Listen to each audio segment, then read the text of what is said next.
دینی اور دنیاوی معلومات کے لیے اس چینل محمد اسامہ شاہ الوی کو سبسکرائب کریں۔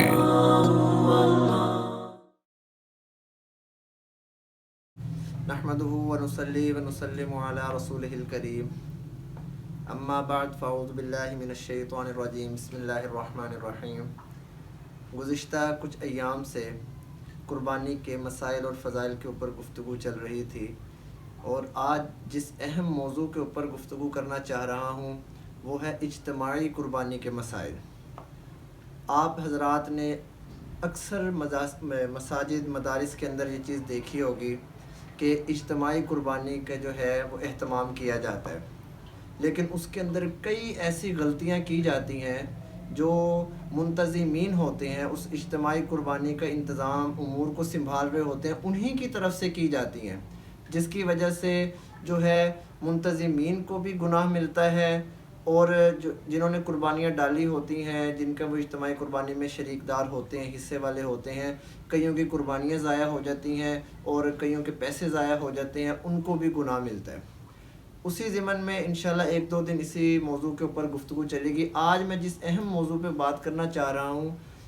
آپ حضرات نے دیکھا ہوگا کہ جب اجتماعی قربانی جس مسجد کے اندر مدرسے کے اندر جب یہ اہتمام کیا جاتا ہے تو وہاں پر جو منتظمین ہوتے ہیں وہ اس کے اندر سے اپنے لیے کچھ پیسے بچا کے رکھتے ہیں کہ ایک ایک گائے کے اندر سے 10,000 12,000 20,000 50,000 یہ اپنی ذات کے لیے بچاتے ہیں۔ اب سوال یہ ہے کہ آیا یہ جو پیسے اپنے لیے بچا رہے ہیں کیا یہ بچانا جائز بھی ہے یا ناجائز ہے؟ تو اس کے 3 طریقے ہیں۔ اگر پہلے 2 طریقوں پر عمل کیا جائے گا تو یہ ناجائز ہے، اور اگر تیسرے طریقے پر عمل کیا جائے گا تو پھر یہ ناجائز نہیں ہوگا بلکہ یہ جائز ہوگا۔ لیکن تیسرے طریقے پر کوئی بھی مسجد ہے، کوئی بھی مدارس ہے وہ عمل نہیں کرتا۔ پہلے 2 طریقے کون سے ہیں کہ آپ جو ہے وہ لوگوں کے آگے جو ہے نا 20,000 25,000 کا حصہ مقرر کریں،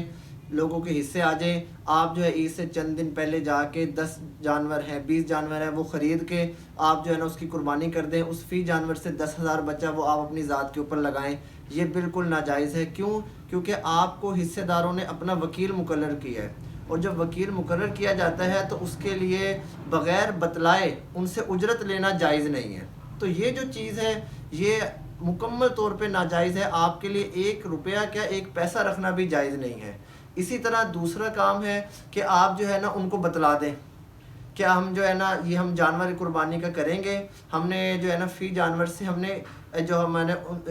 امور سنبھالنے ہیں، جو ہمارے مسجد کے بچے ہیں انہوں نے جو ہے نا 3 4 5 دن اس کی خدمت کرنی ہے، ان کے لیے کچھ رکھنا ہے، تو آپ ان کو یہ پہلے بتا دیں کہ جی پائے ہم نے رکھنے ہیں، کھال ہم نے رکھنی ہے، یا اتنے اتنے جانور سے اتنے اتنے پیسے ہم نے رکھنے ہیں۔ اگر آپ ان کو یہ چیز بتا دیں گے تو تب بھی آپ کے لیے یہ سارا کام کرنا جائز ہو جائے گا۔ لیکن اس میں مسئلہ یہ ہے کہ اگر بتا دیں گے تو اگلے سارے کے سارے لوگ ہمارے ہی گلے پڑ جائیں گے کہ جی یہ کیسے ہو گیا، اتنے پیسے رکھ رہے ہیں، یہ کر رہے ہیں، واپس کرو فلانا کرو فلانا کرو، یہ چیز بھی غلط ہو جائے گی۔ اس کا تیسرا بڑا ہی آسان حل ہے جس پہ اگر ہم عمل کر لیں تو اس سے ان کا بھی فائدہ ہو جائے گا اور پیسے رکھنا بھی جائز ہو جائیں گے، اس کے اوپر گناہ بھی نہیں ملے گا۔ لیکن اس تیسرے راستے کے اوپر کوئی بھی عمل نہیں کر رہا۔ وہ عمل یہ ہے کہ ہم قربانی کے جانوروں کو پہلے ہی خرید لیں،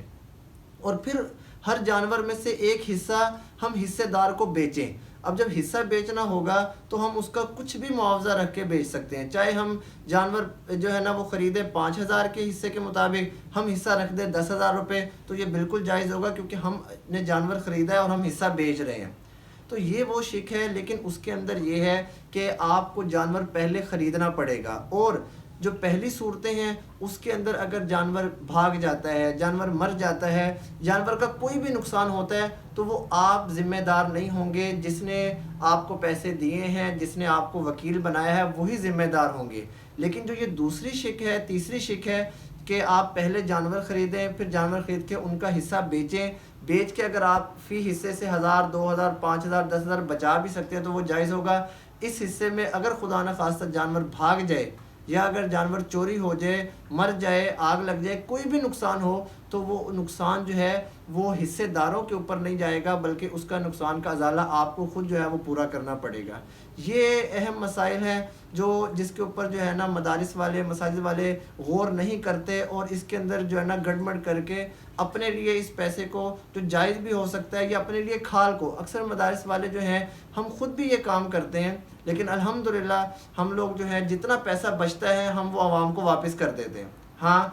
پچھلے سال مجھے یاد ہے کہ ہمارے جب کچھ پیسے بچے تو میں نے ان عوام سے خود پوچھا جی کہ یہ بچے ہیں، انہوں نے اتنے دن خدمت کی ہے، اگر آپ چاہتے ہیں تو ہم ان کو پیسے دے دیتے ہیں۔ کئیوں نے کہا جی ہماری طرف سے ان کو دے دو، ہم نے ان بچوں کو پیسے دے دیے، اور کئیوں نے کہا نہیں جی ہمیں واپس کرو، ہم نے وہ پیسے واپس کر دیے۔ بلکہ اس کے ساتھ جو کھال ہے، پائے ہیں، وہ بھی آپ ان کی اجازت کے بغیر نہیں رکھ سکتے۔ پہلی 2 شکوں کے اندر یا تو آپ ان کے ساتھ جو ہے نا یہ مکمل طور پہ طے کریں کہ اتنے پیسے رکھیں گے، اتنی اجرت لیں گے، اور کھال بھی ہماری ہے، پائے بھی ہمارے ہیں، یا پھر آپ جو ہے تیسری شک اپنائیں، اپنا حصہ جو ہے جانور پہلے خریدیں پھر اس کو بیچیں، اس کا حصہ بیچیں، یہ شک صحیح ہوگی۔ اللہ تعالی ہم سب کو عمل کرنے کی توفیق عطا فرمائے۔ وآخر الدعوانا ان الحمد للہ رب العالمین۔